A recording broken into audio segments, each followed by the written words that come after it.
손해본 건 손해본 거대로 그대로 있는데도 불구하고 왜 감사가 막 넘칠까요?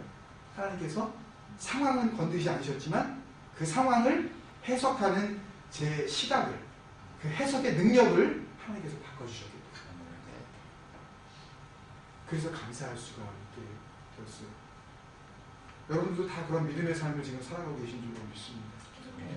그렇지만 우리는 늘 시시때때로 다가오는 그런 악한 생각들, 그리고 우리의 지금까지의 늘 계산하는 방법 때문에 그런 약함을 안고 살아갑니다.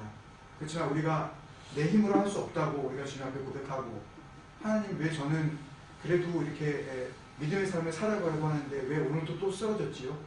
저는 말씀도 읽고 이렇게 묵상도 하고 은혜 가운데 내가 살아간다고 하는데도 왜 오늘 제가 또 이런 악하고 그 더러운 생각 가운데 제가 또 왜 실패했지요?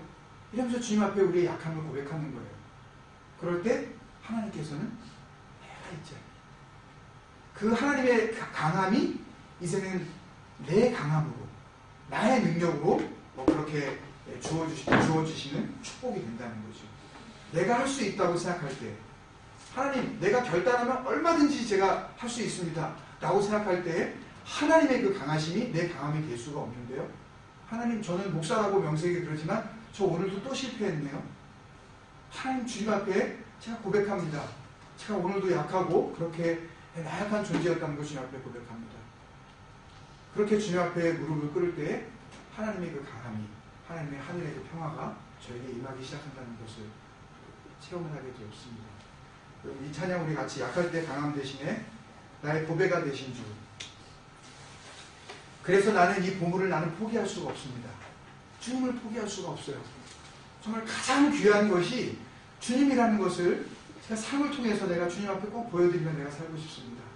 그리고 제 자신에게 그것을 증거하고 싶고 내 가족에게 또 우리 지체들에게 내가 그런 희망이 되고 싶습니다. 하나님, 세상은 변하고 사람들은 떠나가도 나는 하나님 앞에서 변절자 되지 않게 하여 주옵소서. 아멘. 나의 약함을 주님 앞에 고백하며 나의 강함 되시는 주님 나에게 임하여 주옵소서. 그런 마음으로 약할 때 강함 대신에 같이 하고 찬양했으면 좋겠습니다.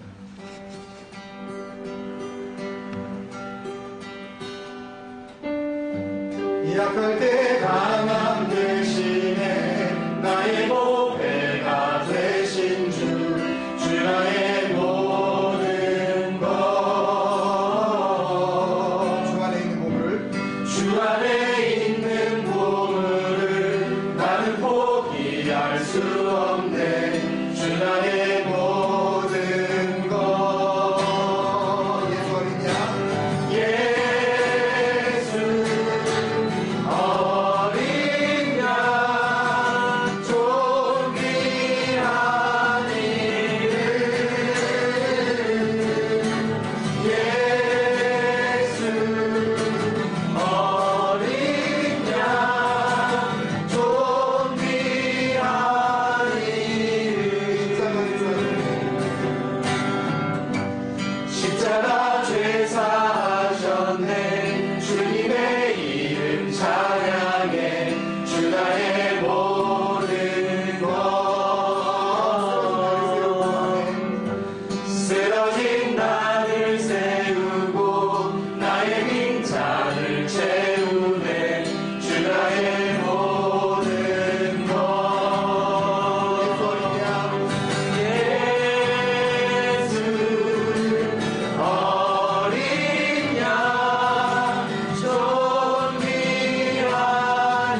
요한복음 말씀 같이 있습니다. 요한복음 15장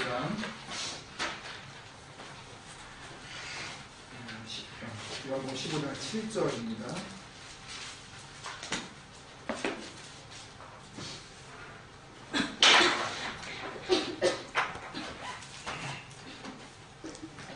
같이 한 목소리로 읽겠습니다. 요한복음 15장 7절 말씀. 시작. 너희가 내 안에 거하고 내 말이 너희 안에 거하면 무엇이든지 원하는 대로 구하라. 그리하면 이루리라. 아멘. 기도에 대한 그 나눔을 계속 하겠습니다. 묵상하고 계속 기도하는 가운데 기도가 아니라는 그런 그 명제를 알게 해주셨어요. 무슨 말이냐 하면 뜬금없이 기도가 아니라니 기도는 기도입니다. 근데 기도는 기도가 아니라 기도는 모든 것입니다. 기도가 전부라는 것을 깨닫게 하기 시작해 주셨어요. 기도가 모든 것이다. faithful한 이 믿음의 기도, prayer is everything. 기도가 모든 것이다. 그래서 알게 해주셨는데요. 그래서 그 기도가 모든 것이라는 것을 우리가 말씀을 통해서 분명하게 우리가 알아야 되겠고요. 깨달아야 되겠고 또 확신 가운데 우리가 또 이렇게 거해야 되겠습니다. 또 믿음에 동의가 있어야 되겠어요. 그런 분명한 자기의 신앙의 명세가 이렇게 분명하게 세워져야 되겠습니다. 기도가 뭐냐? 라고 누군가가 물으면 언젠가 우리 어렸을 때 그 복음성가 그 찬양처럼 기도는 우리의 안식이라든지 뭐 기도는 뭐 호흡이라든지 뭐 이런 틀린 건 아니에요.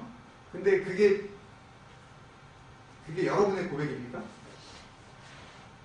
이렇게 물어보면 또 당연히 그렇다고 그러시겠지만 하여튼 이게 정말 내 고백인가? 이게 누가 한 얘기를 그냥 나도 그냥 맞는 것 같아 라고 하는 그런 그냥 동의인가? 아니면 정말 내가 체험적으로 정말 그렇다. 그리고 말씀을 통해서 내가 분명한 주시는 은혜였다.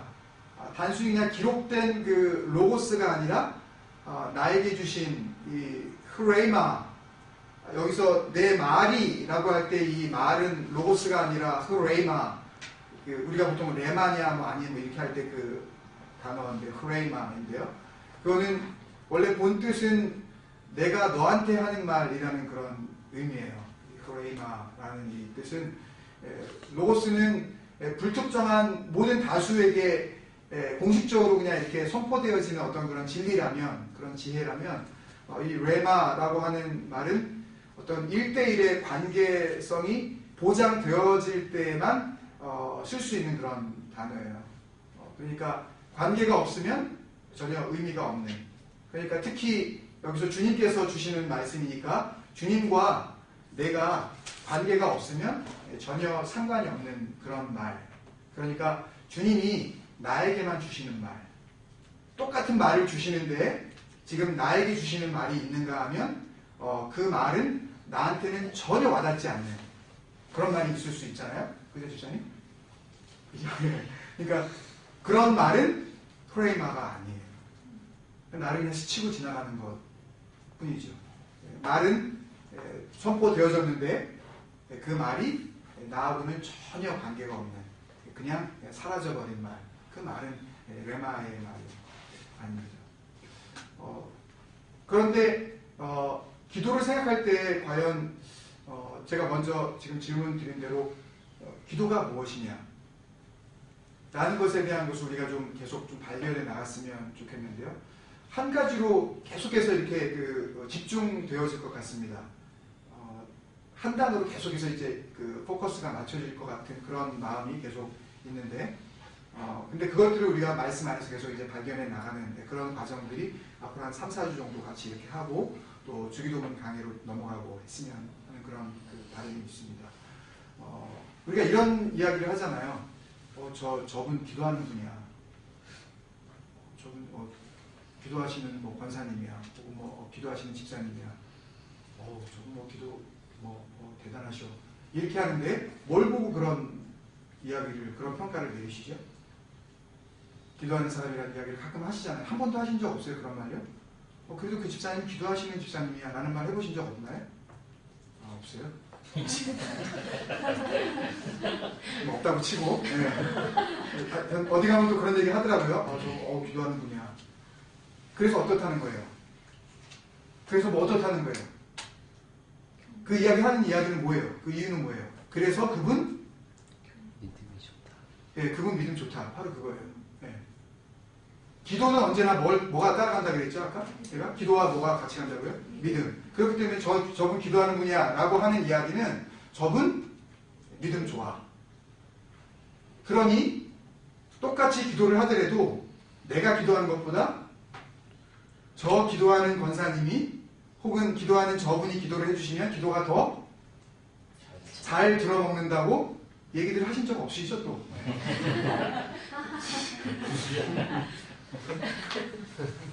딴 데는 그런 교회가 있어요. 그렇게 이제 기도해달라고 그러고 이제. 그게 맞는 얘기일까요, 여러분? 누군가가 기도하면 더 잘 들어먹고, 누군가가 기도하면 대답 잘 하셔야 되는데. 잘 안 들어먹고 하는 그런 게 있어요. 있어요. 결론부터 말씀을 드리면요. 기도가 모든 것이기 때문에 기도를 들어주는 사람이 있고요. 기도를 안 들어주는 사람이 있어요. 그게 말씀을 통해서 우리에게 주시는 진리예요. 그게. 그렇다면 기도는 뭘까? 그렇다면 기도는 툴이 아니에요. 기도는 급할 때 사용하는 어떤 도구가 아니라는 얘기예요.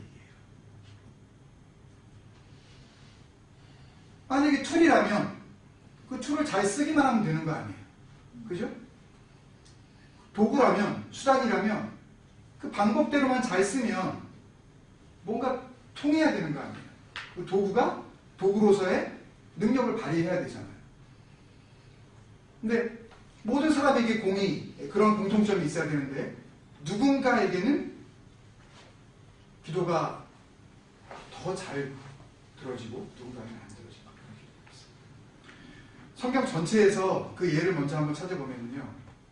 성경 전체에서 기도라는 이 단어, 히브리 단어는 파랄이라는, 제가 준비 안 했는데요. 영어로 쓰자면 P-A-L-A-L 그 단어, 그 발음이요. 파랄이라는 그 단어가 있는데요. 히브리어로. 그 기도라는 단어가 제일 먼저 나온 첫 번째 그 구절이 창세기 20장에 나와요. 창세기 20장 한번 찾아볼게요. 창세기 20장은요, 여러분들이 잘 아시다시피 아브라함이 두 번째 그 거짓말, 자기 아내가 아니고 자기 누이라고 이렇게 속이는 두 번째 거짓말하는 장면이 나오는데, 그 그랄 땅에 있는 아비멜렉 왕에게 이제 이 사라가 거의 이제 왕후가 될 뻔할 정도로 이제 넘어갔어요, 완전히. 그럴 정도가 된 상태에서 7절에 하나님께서 아비멜렉에게 현몽하십니다. 꿈에 나타나셔서 7절에 이렇게 말씀하셔요. 제가 읽을게요. 창세기 20장 7절에 이제 그 사람의 아내를 돌려보내라. 누군지 아시죠? 그 사람은 아브라함이고 아내는 사라고요. 그는 선지자다. 그가 너를 위하여 뭐하리니? 기도하리니 내가 살려니와 내가 돌려보내지 아니하면 너와 내게 속한 자가 다 반드시 죽을 줄 알지니라.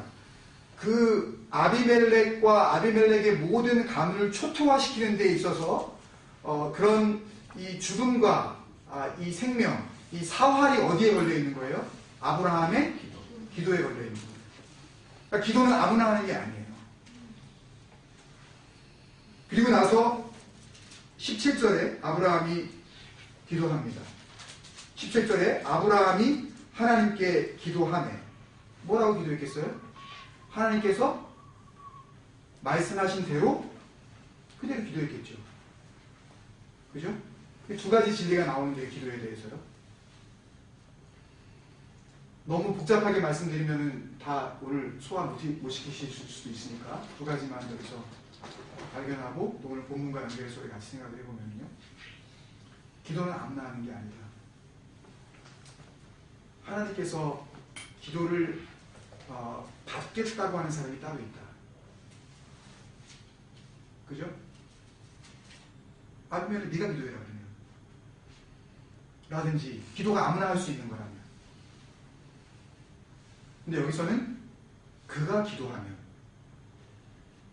너희들이 살 수 있다라고 하나님께서 말씀해 주시는데, 그렇다면 기도는 단순히 기도라는 수단, 기도라는 도구, 그 툴이 아니라 기도는 관계예요. 기도는 관계입니다. 기도 자체가 의미하는 것은요, 기도를 의미하는 것이 아니라 관계를 의미하는 거예요. 아무리 기도를 해도 들어주지 않는 사람이 있다는 이야기는 결국은 기도를 하는 사람과 기도를 들어줘야 하는 사람 사이에 뭐가 없다는 거예요. 관계가 없다는 거예요. 기도에 있어서 생명은 관계입니다. 하나님께서 기도를 하려고 하는 그 사람과 어떤 관계를 가지고 계시느냐, 하나님께서 그 사람하고의 관계를 어떤 관계로 인정하시느냐. 뭐라 그러셔요? 그는 뭐라고요? 선지자다. 나비. 이게 나중에 헬라어로 신약에 와서 랍비가 되는데요. 나비라는 이야기는요, 말하는 사람이에요. 말하는 사람. 누구 말을 하겠어요? 하나님의 말씀입니다. 하나님의 말씀을 말한다는 이야기는 결국 뭐예요? 하나님께서 그 사람에게 먼저 말씀해 주셨다는 거죠. 그러니까 결국은요, 하나님의 말씀을 받은 사람, 그리고 그 말씀을 지키는 사람, 굉장히 중요합니다. 말씀을 받은 사람, 받는 것으로 끝나면 안 돼요. 그리고 그 말씀을 지키는 사람. 이미 제가 조금 전에 말씀드린 대로 창세기 15장에서 알고도 믿었다 그랬죠. 안 될 줄 알고도 믿는 거예요. 그렇다면 뭐예요? 내 생각보다 하나님의 생각이 맞다고 생각하고 그 말씀을 받은 다음에 받는 건 받는 거고 사는 거는 내 멋대로 사는 것이 아니라 살아가는 것도 누구 뜻대로? 하나님의 말씀. 그 뜻대로. 하나님의 말씀을 받고요, 그 받은 말씀을 지키면서 살아가는 사람이 나비예요. 그가 선지자예요. 그 사람의 기도를 하나님께서 기다리고 계신다는 거예요. 다른 사람은 아무리 기도해도 참 기도가 들어먹지 않아요. 오늘 본문의 말씀도 그런 건데요. 역대상 지금 하고 있잖아요, 우리가요. 그 한 가지만 말씀드리고 말씀을 정리할게요. 참 재미없어요. 그죠? 그 앞에 그 역대상 설명하는 이 큐티책 앞에 보면은 뭐 성경의 수면제 읽으면 그냥 두 절만 읽어도 그냥 잠이 그냥 막 그 정도로 이제 재미가 없고 막 뭐 계속 막 족보 나오고요, 막 사람들 이름 나오고 발음 잘 못하는 이름 나오고 또 조금 뭐 전쟁 이야기 나올 것 같고 뭐 싸움 좀 재밌으려 그러다가 또 여기서 2천 몇 명, 또 여기 뭐 12,000명, 10여만 명, 또 뭐 막 이름 나오고 정말 막 시험에 들 정도로 이렇게 재미가 없잖아요. 근데 그 가운데 그 하나님께서 말씀하시려고 하는 의도들이 있단 말이죠. 너무너무 사실 박진감 넘치고 영적으로 그 재미있는 의미 있는 그런 책인데요. 역대상 역대하가요. 사울이 죽잖아요. 기억나시죠? 그리고 다윗이 이제 왕이 됩니다. 죽은 이유를 설명했죠. 뭐라고 설명했죠? 역대상 10장 가지고 계시나요? 10장 이유를, 왜 사울이 죽었는지, 사울이 이 블레셋 군대들이 막 자기를 추격해 올 때에 그 할례받지 않은 그런 정말 이방인들에게 내가 죽느니 차라리 네가 날 죽여라. 그런데 그 사람이 또 감히 왕을 이래가지고 그냥 칼 세워놓고 자기가 그냥 거기에 엎드려서 죽고 이러잖아요. 왜 이렇게 되는지 이유를 분명하게 주석을 달아주고 있지 않습니까? 역대상 10장 13절 14절 사울이 죽은 것은 사울이 죽은 이유를 이야기하는데 여호와께 범죄하기 때문이다. 그냥 밑도 끝도 없이 그냥 범죄라 그랬는데요. 그 다음에 이유를 설명하는데 첫 번째 뭐예요? 여호와의 말씀을 지키지 않았다. 말씀을 지키지 않았다는 게 이게 우리가 생각하는 종교행위를 이야기하는 걸까요? 율법대로 살아가는 것. 왜 예배를 안 드렸어? 무슨 뭘 안 했어? 뭘 했어? 왜 마셨어? 어딜 갔어? 왜 그런 생각했어? 왜 그런 말을 했어? 이런 정도의 지키냐 안 지키냐 그 정도가 아니라 여기서 지키다라는 그 원어의 의미는 기준, 그 원칙, 근거 그걸 의미해요. 여기서 이 지키다는. 그러니까 자기 마음 가운데에 하나님의 말씀이 기준이 되어지지 않는. 예를 들어서 우리가 우리의 생활로 이렇게 적용을 해보면요. 예를 들어서 아이들을 야단칠 때, 혹은 아이들에게 뭔가 요구할 때, 그때 그 모습을 객관적으로 믿음의 사람이 보면은요, 그 사람이 정말 하나님의 말씀을 지키는 사람인지 아니면 그렇지 않은 사람인지 알 수가 있어요. 아이를 야단치는 거 보면 알 수가 있어요. 이 사람이 교회 생활은 오래 했고 나름대로 자기는 잘 믿는다고 한편 생각하고 살지 모르지만 그 사람이 아이들에게 이야기하는 그 내용을 보면 볼 수 없어서 그렇지만 우리가 서로가 그죠? 그거는 숨겨진 누구도 말할 수 없는 비밀이라서 저조차도 그렇지만 그 말하는 내용을 보잖아요. 그러면 그 사람이 믿음의 사람인지 아니면 하나님의 말씀을 지키는지 알 수가 있어요. 그리고 14절에 두 번째 이유가 뭐라고요? 여호와께 묻지 아니하였습니다.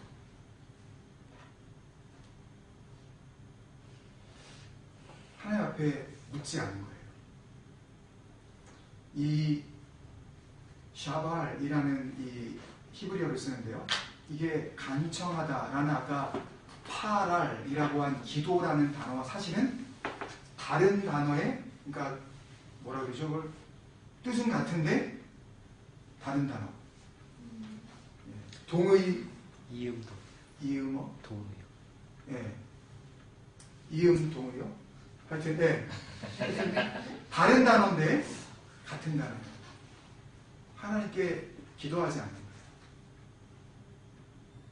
거예요. 여기서 이 묻지 아니하였고라는 것은 기도 행위 자체를 이야기하는 것이 아니고요.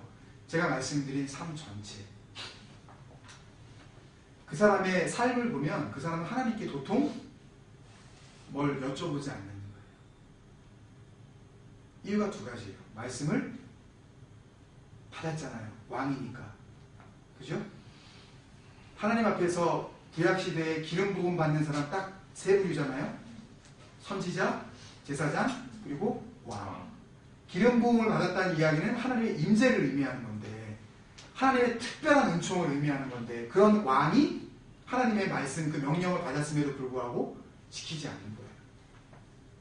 지키지 않을 뿐만 아니라 그 말씀 앞에서 다시 한번 여쭤보지도 않아요. 반대로 그러면 다윗은 어떻게 왕이 되었을까? 아직 거기까지 이 큐티 본문이 안 나간 걸로 알고 있는데요. 역대상 14장 10절입니다. 다윗이 왕이 됐다는 이야기를 듣고 또 똑같이 블레셋 사람들이 쳐들어왔어요. 그래가지고 르바임 골짜기에 그 적경지대에 다 몰려와가지고 이제 다윗 나와라. 제대로 한번 진검승부 한번 펼쳐보자. 막 이러고 있을 때 다윗이 앞전에 11장, 12장 계속해서 나오는 그 우사가 이 법궤를 가지고 들어오는 그 사건 전까지만 하더라도 이 다윗을 위해서 하나님의 그 말씀대로 다윗의 나라를 건국하기 위해서 모인 사람들이 숫자가 계속 나오잖아요. 그래가지고 어마어마한 용사들이 지금 모였다고요. 뭐 몇십만 명이 모였어요. 막 계산해보면 십수만 명이 지금 모여가지고 있는데, 그러면 자신 있잖아요. 사울 때하고는 비교도 안 된다고요. 이 전열이 완전히 가다듬어진 그런 상태예요. 그랬다면, 블레셋이 이렇게 다가왔다면, 이거 있네. 그래가지고 그대로 나가가지고, 이 잘 짜여진 어떤 이 군대의 어떤 그 실력을 그렇게 제대로 한번 그 본때를 보여줄 텐데, 그때 나왔는데, 골짜기에 쳐들어왔는데, 10절에 다윗이 뭘 해요? 하나님께 물어. 그걸로 끝난 게 아니고요. 14절에 또 보세요. 그래가지고 이겼어요. 그랬으면 그 다음에 또 쳐들어왔으면 요번에는 묻지 않고, 예를 들어서 여호수아가 온 이스라엘 백성들이 갖다 이제 가나안 땅에 들어가서 그 금성철벽 도저히 누구도 손댈 수 없었던 그 여리고성을 갖다가 그냥 함성 질러가지고 그냥 무너뜨리고 막 그렇게 막 쓸어가고 막 이렇게 막 승리를 구가했을 때, 작은 한 3,000명밖에 안 되는 아이성 보고서, 야 정말 아이성은 정말 저거 한 방에 그냥 다 쓸어버리자. 그리고서 묻지도 않고 그냥 사람들 보내가지고 그냥 쓸어버리려고 했을 때 아주 뭐 엄청난 패배를 자초했잖아요. 그러니까 한 번쯤 이렇게 승리를 맛봤으면 두 번째는 어떻게 하는 거예요?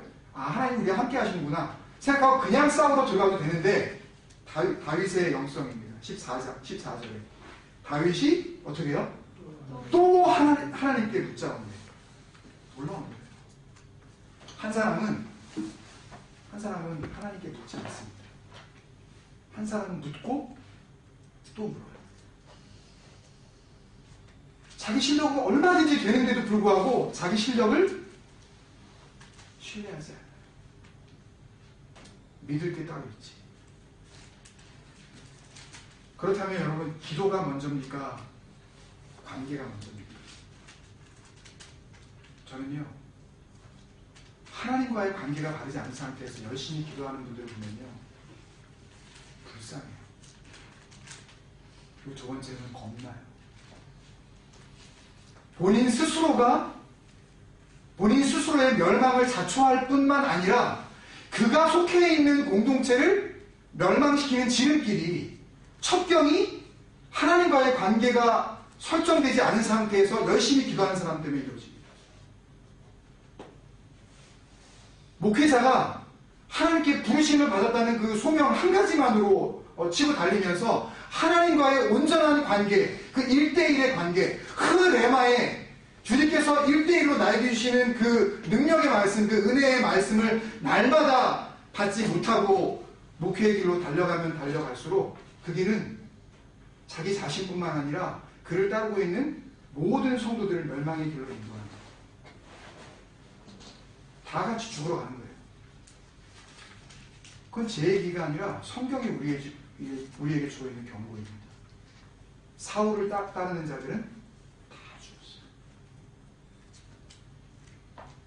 사울을 따르던 무리들 중에서도 하나님께 여쭈는 다윗을 섬기려고 그 발걸음을 돌린 사람들은 다 살았어요. 혈육까지도 다 살려줬어요. 살았느냐 못 살았느냐, 그것이 중요한 것이 아니라 이 안에서 하나님께서 우리에게 주시고자 하시는 흐레마이가 무엇이냐, 주님의 말씀이 무엇이냐. 기도가 먼저니 관계가 먼저. 기도는요, 어떻게 보면 아무것도 아니에요. 이렇게 말하면 오해하실 수가 있지만 기도는 아무것도 아닙니다. 관계만 온전하게 설정되어 있으면 그 삶 자체가 기도예요. 그런데 그 관계가 설정되어 있지 않은 사람은 기도하려고 애쓰게 되어 있어요. 왜? 기도가 도구인 줄 알아요. 기도가 단순히 무릎을 꿇고 내가 소리 높여서 목청껏 외쳐야만 하는 것이 기도라고 착각을 하기 때문에, 그렇게 기도하지 않으면 속이 후련하지 않다라고 착각하고 살아가는 평생. 그리고 언젠가 그 분위기 속에서 뜨겁게 기도하고 나서 자기 기준으로, 어디까지나 자기 기준으로 뜨겁게 기도하고 나서 집으로 돌아갈 때의 발걸음은, 오늘은 제대로 하고 오래간만에 기도했어. 무슨 의미가 있나요? 그 부르짖음이 무슨 의미가 있나요? 그 통곡이, 그 울음이 무슨 관계가 있냐고요? 하나님께서 말씀을 주셨을 때 그 말씀을 지키지 않으면